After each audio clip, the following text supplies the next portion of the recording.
हमेशा ये मन तेरा ही शुक्र करता रहे, तेरे ही गीत गाता रहे। जब ये मन इसका शुक्र करता है तो फिर मन में संतोष, सब्र, तमाम मानवीय गुण स्वभाव से ही आ जाते हैं। और यही मन अगर विपरीत भाव, गिला शिका रखता है तो इसी मन में तमाम उलझनें भी आती हैं। तो इसीलिए भक्त महापुरुषों ने हमेशा इसी की स्तुति और बंदगी गाई, हमेशा इसी से अरदास करते आए, हमेशा ही कहते आए कि नानक नाम पदारथ मांगे, तेरा भाड़ा मीठा लागे, कि तेरा किया हुआ सब कुछ मीठा लगे। और नानक नाम पदारथ मांगे कि जब भी मांगना है तो इसी हरि दातार को, इसी के एहसास को मांगना, इसकी याद को, कि तेरी याद, तेरी बंदगी हमारे जीवन का हिस्सा बन जाए। इसके अभाव में इंसान नहीं रह जाता है। इसलिए महापुरुषों ने कहा है कि इंसान तो इंसान बन जा, यानी कि इंसान तो बंदगी और इबादत की तरफ मुड़ जा, प्रेम मोहब्बत की भावना की तरफ मुड़ जा।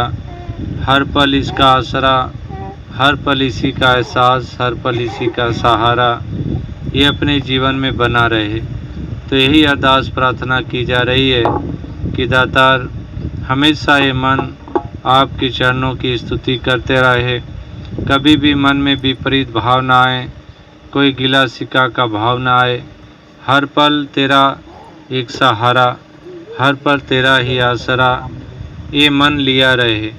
कभी इस मन में कोई अहम का भाव ना आ जाए। अहंकार ही सब एक दुख का कारण महापुरुषों ने बताया है कि अभिमान से ही सारे दुख उपजते हैं। अभिमान चाहे किसी भी बात का हो, तन का हो, मन का हो, धन का हो, किसी भी बात का अभिमान इंसान को डुबाता है। तो इसीलिए महापुरुषों ने कहा है कि हल्के हल्के तर गए, डूबे जिन सिर भार, कि वही डूबा जिन्होंने अपने सर पर अभिमान को लेकर चला। अभिमान एक भार का रूप होता है कि हल्के जो विनम्रता वाले हो गए, जो एक सरलता वाले हो गए, करें कि वो सब तर गए। और डूबे जिन सिर भार, जिनके सर पर अभिमान चढ़ा रहा, वो डूबे, इस संसार में नुकसान हुआ। तो और सत्संगत यही अरदास प्रार्थना कि किसी भी इंसान का नुकसान ना हो, हर कोई आकर के अपना मनुष्य जन्म सफल करे, हर कोई होशपूर्ण होकर जीवन की यात्रा को तय करे। इसीलिए मनुष्य का जन्म प्राप्त हुआ है और इसका मकसद दूसरा कुछ नहीं है, होश में उतरना ही इस जीवन का मकसद है। निद्रा भोजन भोग भय ये पशुपुरुष समान, ज्ञान अधिक नरन में, ज्ञान बिना पशु जान। कि अगर ये ज्ञान नहीं इंसानों में तो फिर इंसान अन्य योनियों से किसी भी मायने में आगे नहीं है। बाकी योनियाँ जिस्मानी लिहाज से इंसानी तन से आगे हैं, लेकिन इसमें एक होश है, एक सोचने समझने की क्षमता मालिक ने बख्शी है। तो इसी कारण इसको इतना उम्दा जन्म कहा जाता है। इसीलिए कहा जाता है कि बड़े भाग मानुष तन पावा, कि बड़े भाग से जन्म मिला है। तो ये जन्म का मोल तभी पड़ेगा जब हम समय रहते, सांसें रहते इस हरीश दातार से नाता जोड़ लेंगे। जब इस दातार के संग मन मिल कर के एहसास में आ जाता है और ये एहसास हमेशा कायम रहता है।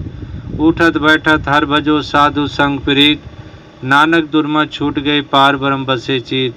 कि अगर ये परमात्मा हमेशा एहसास में रहता है तो फिर मन में एक प्रेम का भाव उपजता है। मन में एक ऐसे भाव उपजते हैं जो खुद के लिए भी सुख के कारण, औरों के लिए भी सुख के कारण होते हैं। इसलिए महापुरुषों ने कहा कि हर पल इसका सिमरन करो, वृथा सांस मत खो, कि एक हर पल हर क्षण इसका एहसास रहे, कोई भी सांस इसको भुलाए नहीं, तभी जीवन में रस होता है। वरना तो ये जीवन नीरस बन जाता है।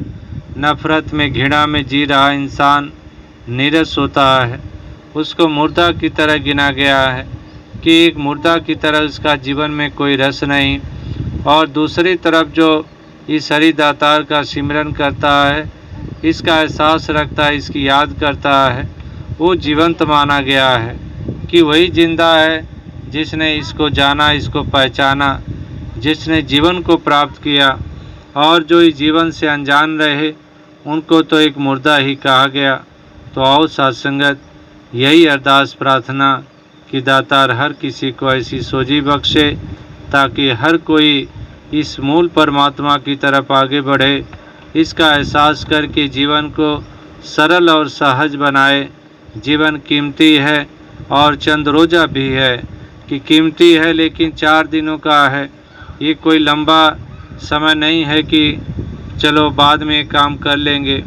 ये चंद रोज़ा जीवन है, कब इस सांसों की लड़ी टूट जाए, कब ये जीवन एक लड़ी से बाहर हो जाए। तो इसके लिए महापुरुषों ने कहा है कि अभी समय है, चेत लो, इंसानी जन्म की मोल डाल लो। तो यही अरदास प्रार्थना कि हर कोई इस जन्म का मोल डाले। तो आओ सत्संगत दास और अधिक शब्दों का इस्तेमाल ना करते हुए यही प्रार्थना अरदास करेगा कि दातार हर किसी को ऐसी सुमति आए, सोझी आए, ताकि हर कोई प्रेम के गीत गाते हुए आनंद से अपने जीवन को बिताए। सत्संगत प्यार से कहना, धन दातार जी।